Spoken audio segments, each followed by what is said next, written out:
Second NTPC ranking archery tournament का भव्य आयोजन बोकारो के कुमार मंगलम स्टेडियम में किया गया। इस 10 दिवसीय इस नेशनल तीरंदाजी खेल प्रतियोगिता में देश के सभी खिलाड़ी भाग ले रहे हैं। इस खेल में आए हुए खिलाड़ियों ने अपनी प्रतिभा का कौशल दिखाया, तो वहीं विजेता प्रतिभागियों को पूर्व विधायक लंबोदर महतो और चंदन कयारी के पूर्व विधायक अमर बाउरी ने सीनियर सभी खिलाड़ियों को सम्मानित कर हौसला अफजाई की।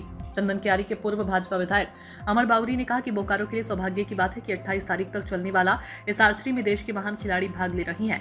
बोकारो में भी इस आर्चरी में धीरे धीरे आगे बढ़ रहा है। उन्होंने कहा कि चंदन क्यारी से गोल्डी मिश्रा नेशनल चैंपियन हुआ और लगातार सीनियर में भी खेल रही हैं और खिलाड़ी झारखंड के वह भी अच्छा खेल रहे हैं। अमर बाउरी ने कहा कि इस आर्चरी के बाद झारखंड को और गति मिलेगी। उन्होंने आर्चरी के लंबोदर महतो और अंजेला सिंह को अच्छा टूर्नामेंट आयोजन करने को लेकर धन्यवाद भी किया।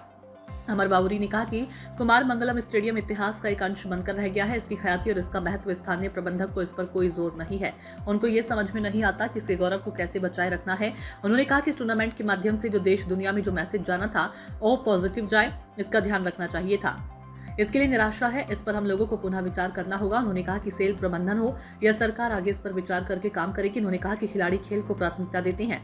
दीपिका जैसी सीनियर खिलाड़ी भी खेल रही हैं, जो बोकारो के लिए गौरव की बात है। अमर बाउरी ने कहा कि वर्तमान की सरकार का रवैया खेल में बहुत ही उदासीन है।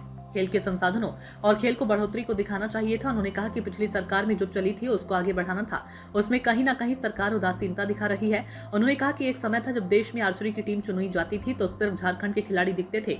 आज उसको रिप्लेस करके हरियाणा, महाराष्ट्र, दिल्ली हो उसको रिप्लेस कर रही है। कोई कमजोरी हो और कमी कहाँ है उसको देखना वर्तमान की सरकार का ही काम है। बिना सरकार की मदद के एसोसिएशन के भरोसे महंगी खेल गरीब बच्चों के लिए फायदा नहीं मिल सकता है, जो ये सारी चीजों को देखना बहुत ही जरूरी है।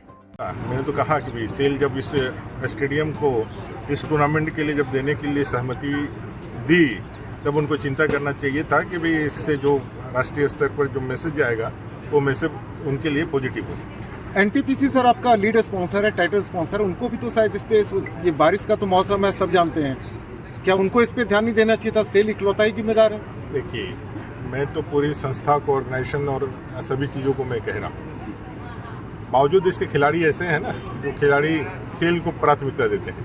अब दीपिका जैसे सीनियर खिलाड़ी भी यहाँ खेल रहे हैं, तो एक खेल स्पिरिट को दिखाता है, स्पोर्ट्स स्पिरिट को दिखाता है। सुविधाओं की जहाँ तक बात है, मैं कहा कि भाई एक तो हमारे लिए गर्व की बात है कि एक छोटे स्कट्स को ये सारे टूर्नामेंट्स रांची में होते थे। आप इसको इस तरह से भी देखिए कि जो बोकारो को एक एक्सपोजर मिला है और इसका कहीं ना कहीं बोकारो एसोसिएशन जो है आर्चरी को उसको धन्यवाद जाता है कि भाई उसने प्रयास किया और यहाँ लेकर के आया है। आर्चरी एसोसिएशन में एक एक्सपोजर तो उनको मिला है।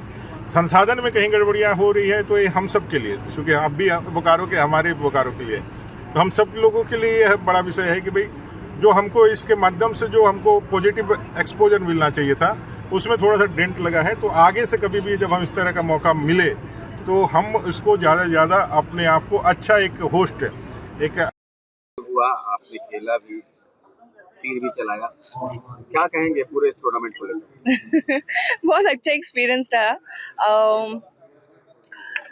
मुझे बहुत खुशी है कि ये बोकारो में हुआ। बाकी कुछ कमियां और कुछ अच्छी हर टूर्नामेंट में रही जाती है, और जहाँ तक कि सभी लोग कंप्लेन कर रहे हैं इस ग्राउंड को लेकर, सब परेशान हैं। बट बारिश का समय है, कुछ कर भी नहीं सकते थे। बट हाँ, ग्राउंड को थोड़ी सुधार की जा सकती है।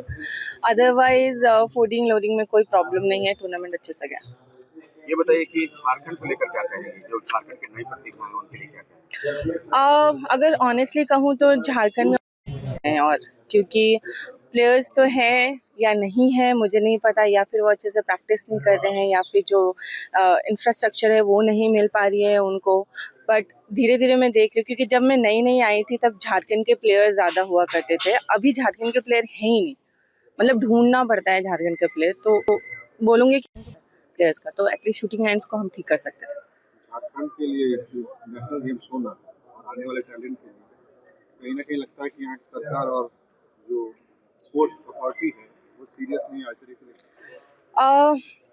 देखिए, गवर्नमेंट के हिसाब से मैं नहीं बोलना चाहती कि उनको वो सीरियस है या नहीं, वो आपको ज़्यादा अच्छे से बताएंगे। बट मैं कहूँगी कि गवर्नमेंट को और फोकस करने की ज़रूरत है प्लेयर पे, इंफ्रास्ट्रक्चर पे, चाहे वो इक्विपमेंट को लेके हो, चाहे वो ग्राउंड को लेके हो, या फिर आपको प्लेयर रेडी करने के लिए हो। क्योंकि जितने भी हर साल मैं देख रही हूँ NIS हो रहे हैं, कोचेस रेडी हो रहे हैं, बट प्लेयर्स रेडी नहीं हो रहे हैं। सो कहीं ना कहीं इस पर ध्यान देने की ज़रूरत है। सूचना इंडिया के सभी दर्शकों को बधाई। अब आप सूचना इंडिया देख सकते हैं जियो टीवी चैनल नंबर 4053 पर भी। साथ ही सूचना इंडिया के सभी सोशल प्लेटफॉर्म इंस्टाग्राम, फेसबुक और ट्विटर से जुड़े और पाएं आपके क्षेत्र से जुड़ी हर एक खबर।